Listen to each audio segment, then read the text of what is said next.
Welcome to Testify, where our faith in Jesus keeps growing. Today we are doing a recap of testimonies that have been shared in 2022. Tulienda kuchaguana, tukachaguana. We begin with Margaret Wanjiru, a post-election survivor. She narrates how the election violence found her after the 2007 election results. Vile tulikuwa tumeenda Christmas, tukiendaga kuchaguana. Vile tulienda kuchaguana, tukachaguana na tukalala. Vile tulilala, nikaamuka, vile mtu anaendaga hivi, tulikuwa tunaenda mtoni, tukikutoka mtoni, nikapatana na kasichana. Kakaniambia, habari mama Muthoni, mzuri sana. Ulikuja? Nilikuja. Lakini usilale hapa na kesho uende nyumbani. Kakauliza, kwa nini unaniambia hivyo? Kesho vita itatokea. Nikaambia, sasa nifanye nini? Wewe enda kama ni saa hii. Nikaambia sitaenda, nikarudi nyumbani na nikaenda nikaambia mama yangu.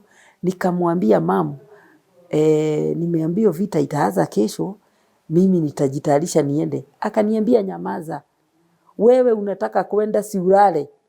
Nikamwambia nitalala, lakini nimesikia vita iko. Kesho nikajitayarisha na nikaenda. Vile nilienda kufika Nakuru, nikapata huko ndio vita sasa imeanza. Sasa nikajiuliza, nilipotelea vita, nikapata vita hapa. Nikahangi kwa nini, tukiwa na huyo msichana wangu alikuwa amemaliza 8 anaitwa Muthoni. Nikajishikilia, alafu ndio tukaenda. Ukajishikilia wapi? Kwa nini? Lori. Watu si wamejaa kwa pickup, ilikuwa pickup. Sasa ni unashika na mkono hii na ingine unashikilia mtoto. Ndio nikafika mahali nilikuwa ninaenda. Nikaenda, tukienda kufika na kupika, sasa tukaona huku manyumba zimeanza kuchomwa, zimechomwa, watu ni duru, nini. Sasa ndio tukakaa.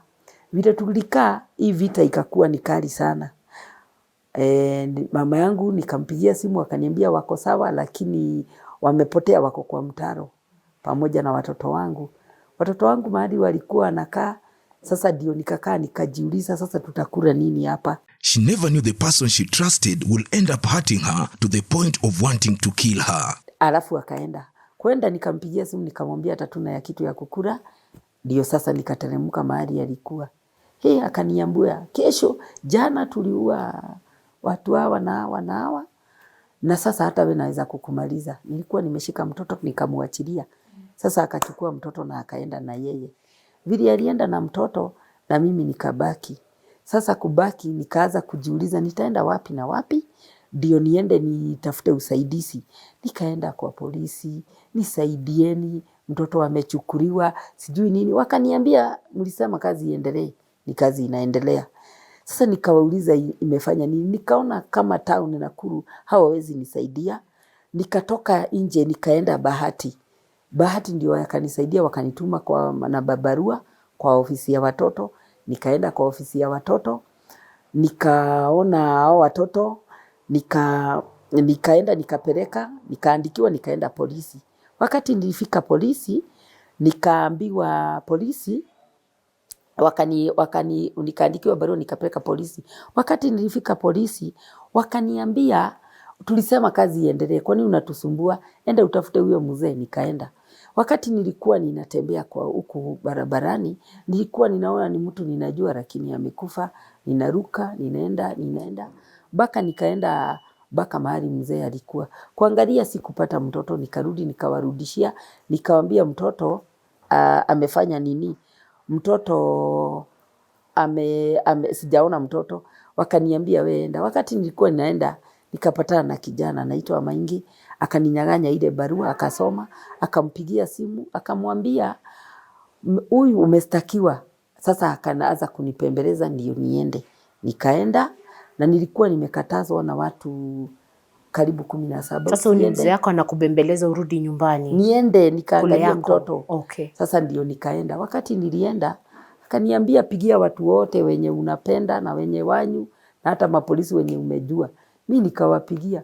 Wakati niliwapigia nikarudi kujiuliza nimefanya nini. Alafu ndio brother yake akaingia. Wakati brother yake walikuwa wanapigana, nikaona kamwanya ndio nipotelee. Akanigongea hapa nikaanguka. Ndio nilianguka, akanimwagilia mafuta ya taa. Akanipiga kibiriti.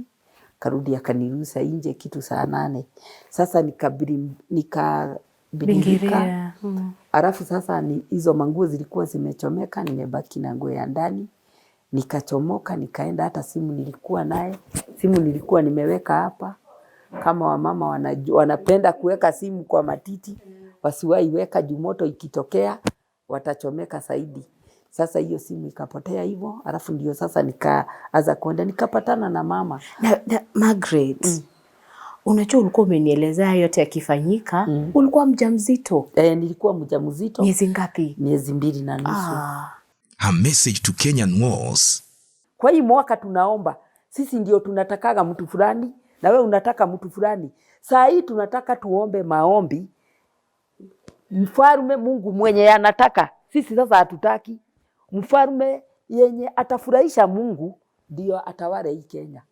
Mbunge mwenye anafaa kwa hii area achaguliwe huyo. Lakini hawa kupenda juu mtu alinipea 2,000, alinipea 500, alikuja akanijengea barabara. Sasa hii barabara wakati jaa inakuja, huwezi penyua barabara. Na huwezi mpenyua. Utakuwa na kujua tu barabara, utakanyanga tu barabara. Lakini ukimuomba Mungu kuko na amani, ukue unalima shamba yako, unafuna, hata unaweza kuuza debe 2 ndio ulipie mtoto karo. Next is Mary Mudhiani. I've come to the place of strength. I'm so grateful for where I am right now. On their way from church was a day Mary will never forget.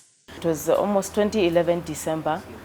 We were from a church event with my husband, and our little girl, she was 3 then.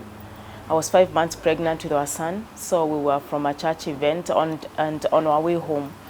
Along the southern bypass, we met with some thugs or robbers, let me call them robbers, and they shot at us. They shot at us because we were in a private car. James was driving the car, and they shot at him on the head, and he died on the spot. Yeah, and a new life began for me. When a spouse dies or when a loved one dies, life changes. Things are never the same again. Yeah, so James dies immediately. We did not have time to take him to the hospital, and by the time the police came, he was breathing his last. Yes, and that began a new journey for me and the children. Unfortunately, he died young, not having realized his dreams, not having lived the kind of life he was envisioning for himself and his family. But in all things, we thank God, and we know that God is always there. Life does not turn out to be how we want it to be, but whichever way it turns out, God is always there for us, to strengthen us, to be with us, and to hold our hands and to walk with us.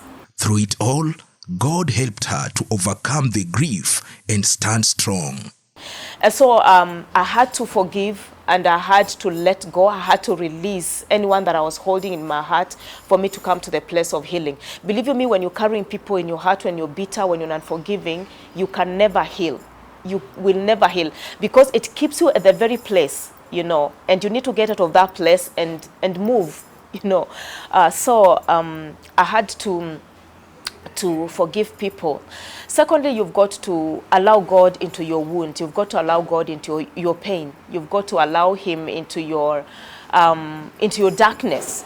If you don't allow God, then you get stuck, because God has got the power to get you out. He's got the ability to heal your heart, to comfort. He says, I will comfort Zion. I will give her beauty for ashes. God delights when we allow him into our pain, into our sorrow, into our darkness. And he takes over and heals us and shows us the light that he's got for us tomorrow or in our future. And for me, that was probably easy because I already had a relationship with God. So I wasn't trying to find God in my darkness. I already had him, and he helped me walk the journey. He helped heal the wound. It wasn't easy. I mean, losing my husband was not easy. I was only 5 years married. There is so much that we had, you know, planned. You know, we had dreams that we had together. When your spouse dies, it's like all the dreams you had with him also die. So I had to allow God into my life, come and heal me, come and walk the journey with me. That was not hard because, to be very honest with you, my pain found me at a place where I just needed God.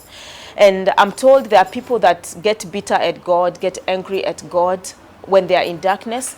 For me, that did not happen. And I always say that that was my greatest miracle, that I ran to God in my moment of pain because I just didn't know how to handle it apart from without him.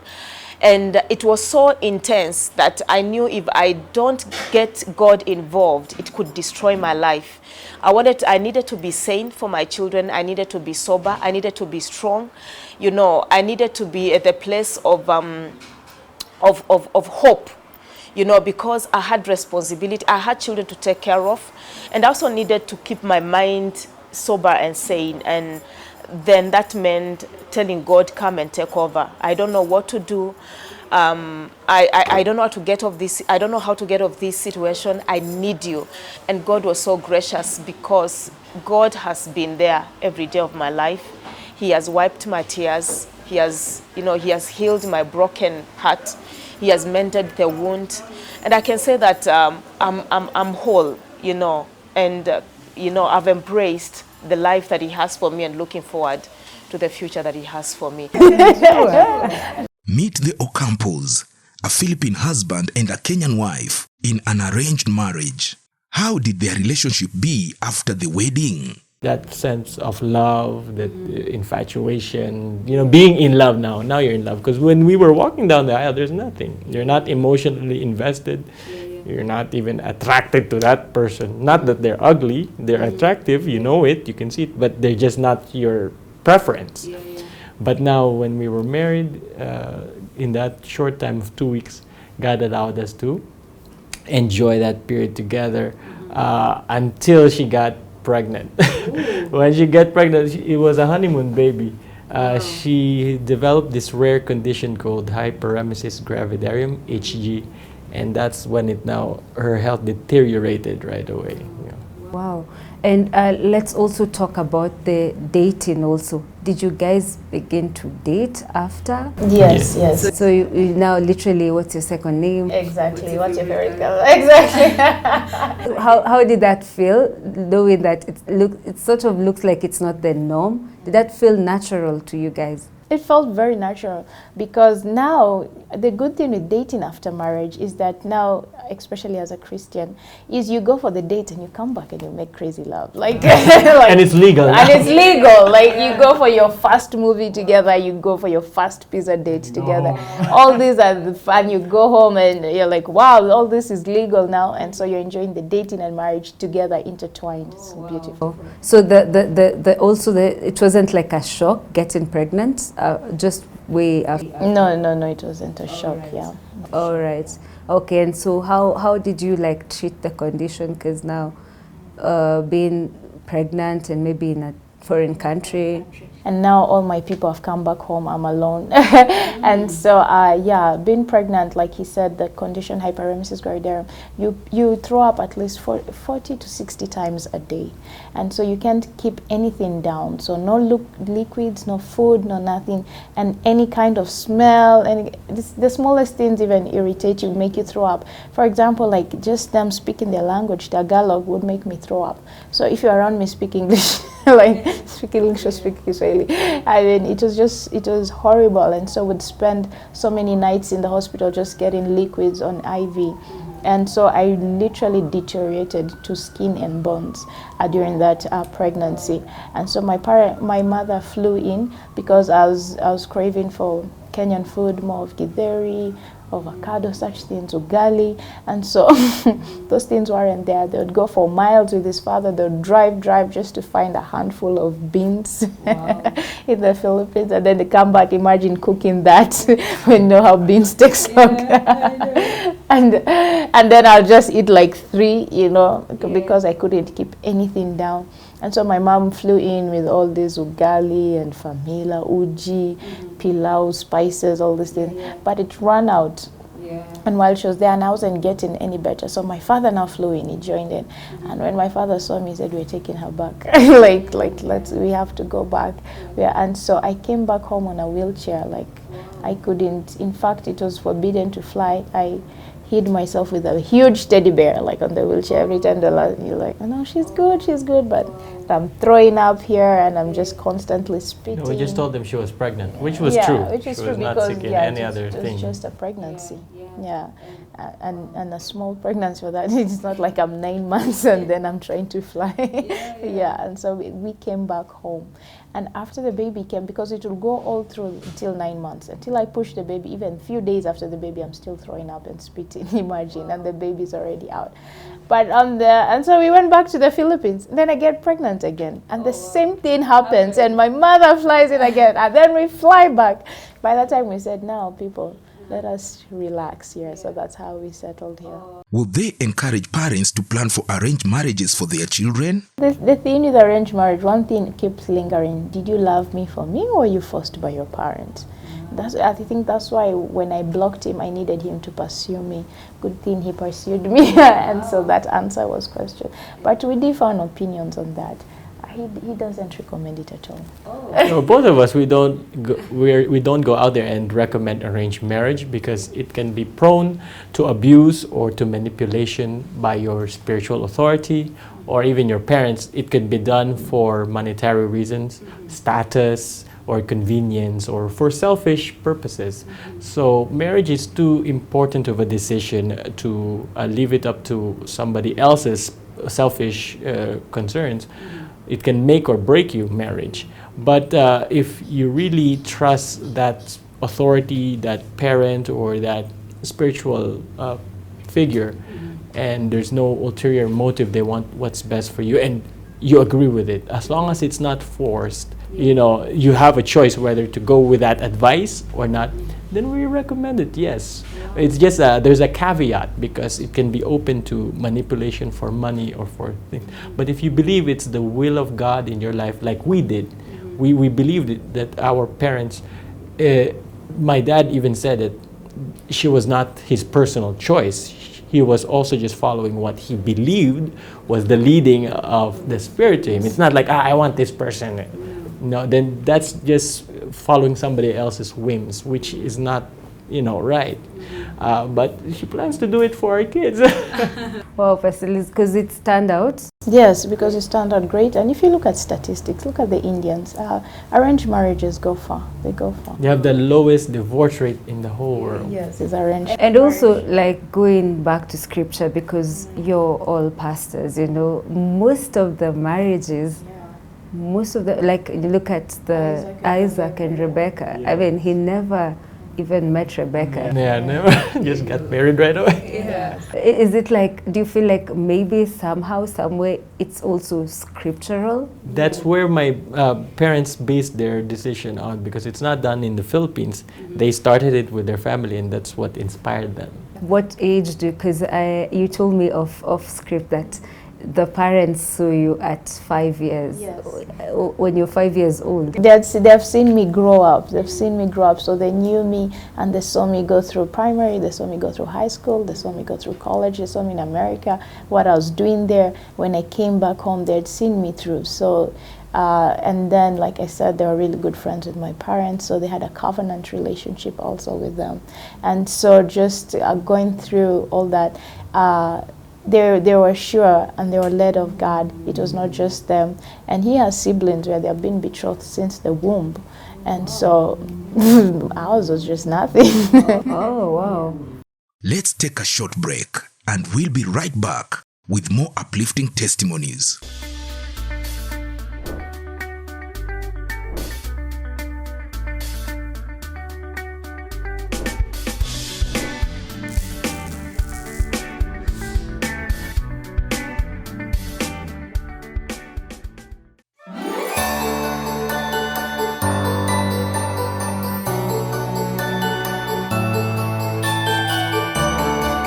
Hello, my name is Sharon Naitore. I am the host, Testify, right here on Hope TV, where you look and live.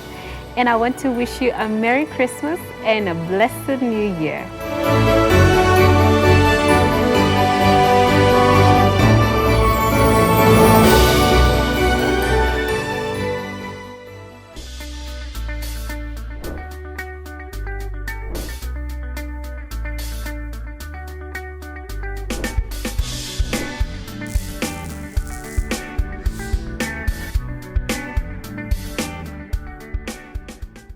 Welcome back to Testify. Pastor Bala was a thief when he was young and recount instances when he survived mob justice. But at least now I can get my money. And when I was in gang, we used to raid one, supermarkets, number two, hijacking cars, number three, raiding banks. And that life became a bit better because I remember one time we wanted to raid a supermarket. No, we wanted to hijack a car in Dandora 41.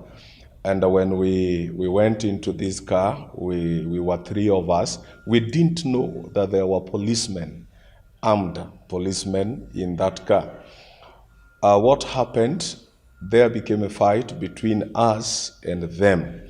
When I was running, something happened that I can never forget, because the guy that introduced me to the gang outran me, and he was in front of me. When he was running, I felt something by passing my ear directly to his head, hit him. That was a bullet, and on the spot he died.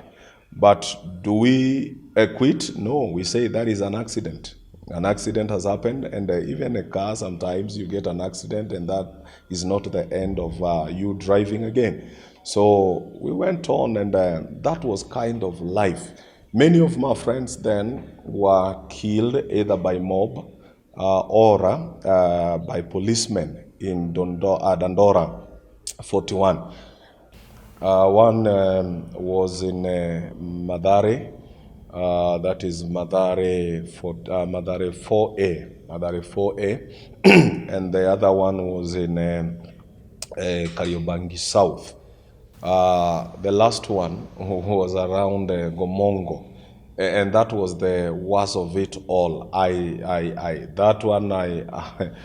It was a total preservation from God, because I remember me lying down there, and then I heard them saying, "Let a tire," and then they brought the tire, and they said, no, we need also to have a petrol. So a guy was sent to bring in petrol, and the petrol came.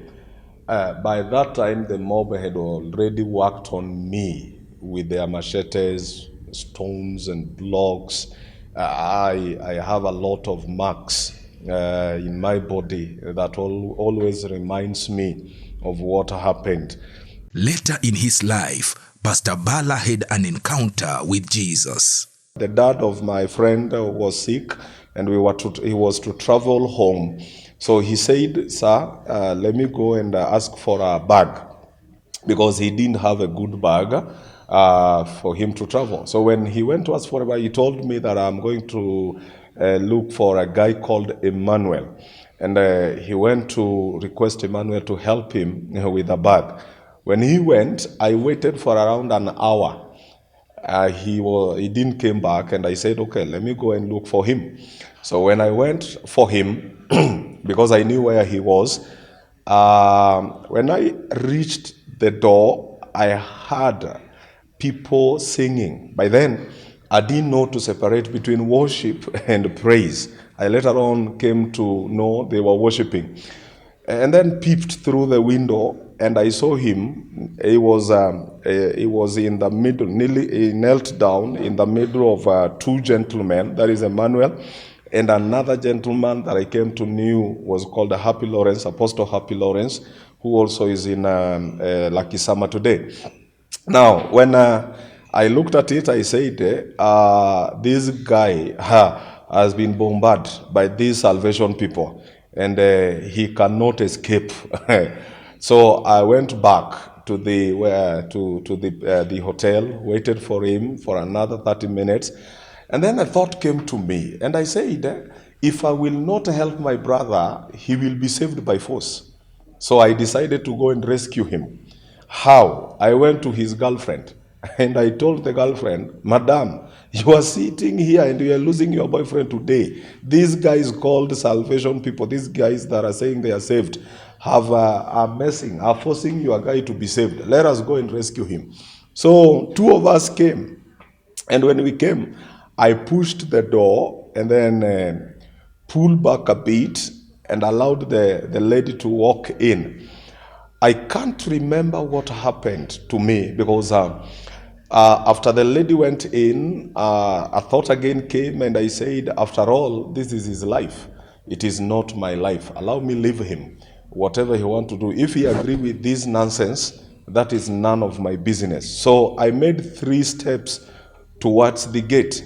1, 2, 3. When I was going to make the 4th step, I became unconscious. And I can't remember what happened to me until I found myself in the middle of the 2 preachers, and my brother was sitting in front of me. The lady was not there, in the same house that I didn't want to enter. And then this guy called Happy asked me, what have you come to do? And my answer was very precise. I am here to be saved. These guys worked on my head for 1 hour, 1 good hour, praying for me. Why? Because my friend had told them, they had told my friend that from here go and testify. They told him 4 things.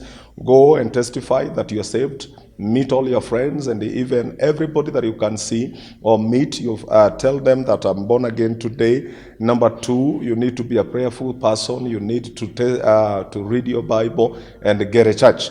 So my friend told them, I don't have a problem with testifying to everybody. Even my girlfriend, I will also again tell her either she believes it or not, but there is only one person that I cannot dare tell him that I'm saved. That was me.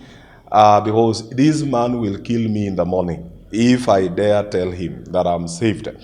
So when they saw me and are asking me, what have you come to do, and telling them I'm here to be saved, they really work on my head. After that, they also gave me the 4 principles and that I need also to follow: prayer, testimony, reading of the word, and getting a church. From that place, I went straight to my father's place where he was living, because I knew where he was living. When I went there, I met him and told him, sir, I am here to preach to you. You need to be born again. You need to be saved. He looked at me and laughed and then said, young man, this opium that you have taken overdose. You need to bring it down because you are running mad. I told him, no, I am saved. And then he said, you cannot be saved. His message to the young people. I want to challenge you. And if you've not given your life to Christ and you are outside there, either you are a gangster or whatever thing that you are doing, I want to tell you the best place to be is in the Lord.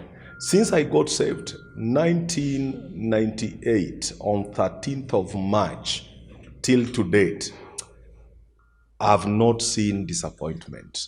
And I can say, like David did say in the word of God, I echo the sentiments of David, and he said that I was young, and now I am old. I have never seen the righteous being forsaken, neither his children begging for bread. It is good to serve the Lord. I enjoy serving the Lord.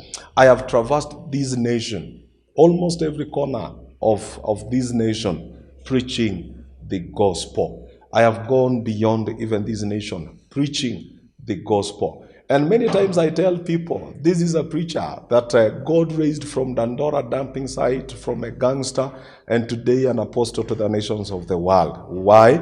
Because God is not a respecter of any persons. And I want to challenge you outside there. Give your life to Jesus. Give your life to the Lord. You will enjoy. The journey might not be easy, because even my journey in the Lord has not been easy. I've gone through challenges. I've gone through issues, but I had to pay the price. I had to persevere. I had to also press on, because in life you don't win. I hear they say ya kwamba persistence wears out resistance. When you persist and you push on, you will see the blessings of the Lord. So that is my take, and this is my testimony, and I want to tell you, God is not a respecter of any person. On Sundays, I go to church. If I get an opportunity to minister, I do minister. Pastor Jane Nganga recounts her life in marriage that was full of physical abuse that later left her face deformed. So I started a church, and we were doing well. My daughter was still young, but he used to beat me. At times I could go to church and this lip is here. What? And you have to preach. No. And then what do you tell people? I tell people I had an accident in the house. And you see, it's a lie. You see, it's a lie. So, and I remember one time there's a lady who came. He used to beat me, and even the neighbors. When we get tukishazoeana na neighbors, I tell him to hame. So I remember one time we decided, and this lady, one of my members was called by the neighbors, and she was told, you know what, Pastor wenu anauliwa. Pastor wenu watakufa. And this lady came, and she found me on the floor, kwa nimechapwa kabisa. And she told him, let me tell you, if you're a man enough, touch her again. And actually, she spoiled the whole thing, because he said that I always share with the members what I'm going through, but I wasn't sharing with anyone. So 2006, I remember one night we were coming from Maombolezi. There was a Maombolezi somewhere, and our car broke. This lady had bought him a car, the girl in UK. Oh, yeah. And that car broke that night. And I remember I had left my daughter in the house. That time she was around 11 months. And I told him, he said, we'll stay in the car until morning. And I told him, no. Remember, I left my daughter. And then this is very risky. Eastlands, it was around Eastland. And he told me, no. He told me, no, we are staying here. And I told him, you know what? Our life is more precious than this car. Yes. So he said I abused him. Ooh. When we got home, he slammed my head against the wall. I fainted. I started bleeding on the floor. And that time I had other 3 more foster kids. And they were bigger than my son. Yeah. So they came, they asked him, Daddy, please don't stop beating her. And he used to tell them, this woman is so evil. She's so bad. Yeah. Okay, what I understand now, because, okay, I didn't know that time, but now I understand. I married a narcissistic disorder personality. Oh, wow. So because outside there he's so good. Even people who listen to this story and they knew him, they can think it's a lie. Outside there he's so good, but when he comes to the house, he's totally a different person. When we are walking or we visit families, he show them like the way we live together, we are so good. Happy. But when he get home, everything changes. Yeah, everything changes. So he used to tell my foster kids and even my kids, this woman is evil. So that night, that's when I got a problem. I started twitching on my eyelid. I went to the hospital. They told me, you have so much stress, you need to minimize. Yeah. And I couldn't tell them it is true. Because the following day I was taken to the hospital, and I remember that hospital insisting, that doctor insisting, I want to know what exactly happened, because I was bleeding. I was most bleeding. Yes. And I told him what happened, and he told me, can I give you a P3 and you report this guy? I told him no. Because I knew I would report him and then I'd go back to the same house. And he used to tell me, if you want to leave my daughter behind. You can't go with my daughter. So she's actually the reason why I stayed in that marriage, because I couldn't imagine. I love my kids so much. Yeah. So after that, then he started, when my daughter came to know herself, she hated me so much. because of what the man was telling How about her. you? And then he was also molesting her sexually. No. Her, Yes. his own daughter. His own daughter. So, and I And remember where are you? 20 Like at this time, you're still absorbed in ministry work. So when you leave them, is when he's doing that. Yes, it's when he's doing that. And again, he was not working. Oh. Because that 2006, he left his job. He was diagnosed with diabetes. And when he realized he's diabetic, he stopped working. So he's always at home. And I have to look for money because I'm the only sole breadwinner. Her children were not spared either. So when I came back for the first holiday, which was in April, I found my son was very withdrawn. Not the charming boy that I left. I didn't, and I thought maybe, anamchapanga sana. I asked him, does he beat you up? No, mom, no, he changed. So this is what he was told to tell me. Yes. Okay, when I tried to wash him, he's like, no, mom, I can wash myself. And remember, he's like 5 years. Yeah. I can wash myself. And I'm like, okay, wow, this is an achievement. Yes. So he used to go to the bathroom, and then when he comes out, I check on his neck, amejisugua vizuri, and I'm like, oh, he's okay. Yeah.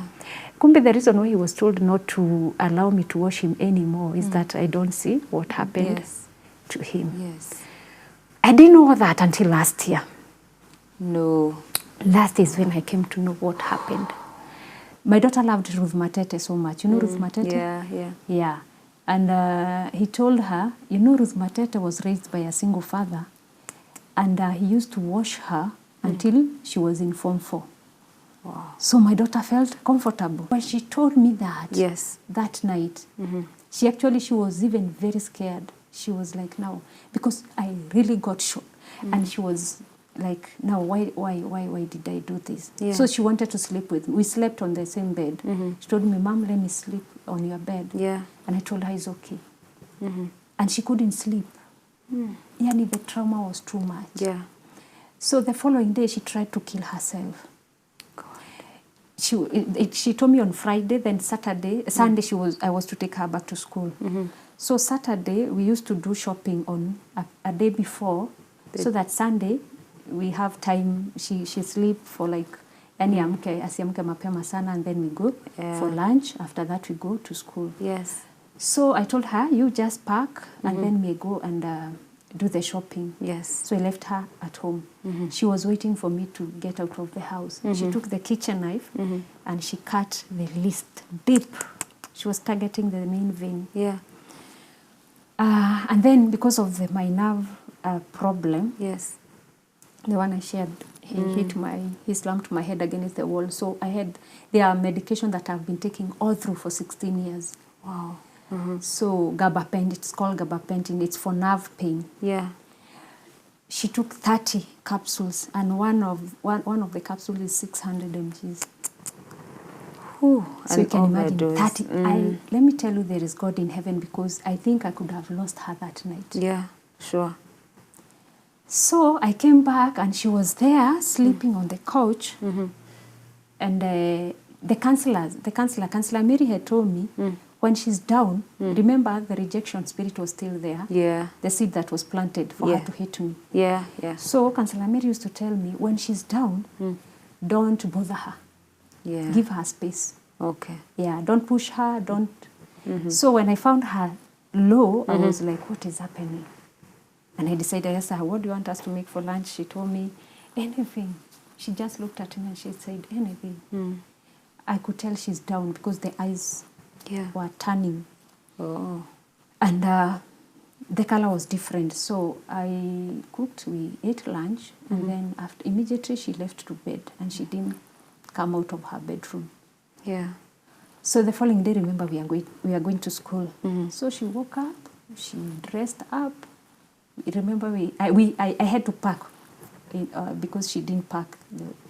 So I packed that night, and then so the following day she prepared. We went for lunch. Yeah. After that, so when we were waiting for the lunch to be prepared at the hotel, she started telling me, I'm feeling dizzy. Mom, I'm feeling bad. The eyes turned red. Completely? Completely. Okay. hey, I told those guys from the hotel, please pack our food. We can't eat. Yeah. So I told her, should we go back home? She told me, no, let's go to school. So we got to school. She wanted to die in school. Oh. So when we got to school, at the reception, whereby now on the admissions desk, yani kitu ilimshika tu akapuke. Oh. Because of the effects, Yeah. the zile medication. Yeah. She puked everything. Yeah. And remember, that is a day after. Yeah. That's why I'm saying It's is by just the grace God. of God. Yeah. Yeah. So she puked and her face changed. She became relaxed. It's like something Came out. Yeah, came out. Yeah. This is her message to the people who are in abusive marriages or have come out of it. God cares. If it were not God, I couldn't be where I am today. From my childhood to today, when I look back, I can only see God. So if you're there and you're watching and you're not saved, let me tell you, give your life to Christ. He's the only one who can carry your burden. And another thing, he's the only one who can change that man. That man you are trying to change, you cannot change him. That woman you are trying to change, you cannot. I tried and it never worked. It almost costed my life. So I want to tell you that whatever you tell God, he's such a faithful God. He is a promise keeper. He never lies. Yes, my mouth was on this side. I was so depressed. I didn't know that I will ever make it in life. I lost so many friends. But today, I thank God and I'm here to encourage you. You who is going through a tough time and you feel like God has forgotten you, he will never forget you. Just turn back and allow him to hold your hand. And let me tell you, you will never be disappointed.